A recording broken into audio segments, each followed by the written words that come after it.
After a long day at work, Rachel hurried to catch the last train home.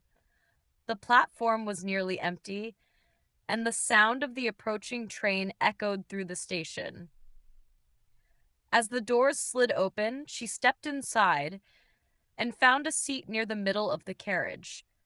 Sitting across from her was a man who looked vaguely familiar. Rachel glanced at him, trying to place his face, but nothing came to mind. He noticed her gaze and gave a polite smile. "You look like you've had a long day," he said, his voice warm and friendly. Rachel chuckled softly. "You could say that. Work never seems to end, does it?" The man nodded. "Tell me about it.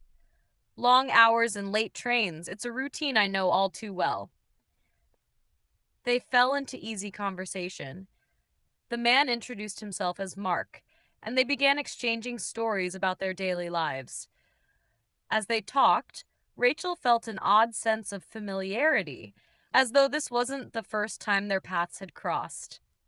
"Have we met before?" she asked hesitantly. "You seem familiar." Mark paused, considering her question. "I was just thinking the same thing. Maybe we've seen each other around town?" They started piecing together bits of their lives, searching for a connection. Then Mark mentioned an event from a few years ago. "There was a charity run downtown," he said. "I was volunteering, handing out water to the runners. I remember someone tripping near my station." "That was me," Rachel interrupted, her eyes widening. "I tripped and scraped my knee. Someone handed me water and helped me up." "That was you?" Mark laughed.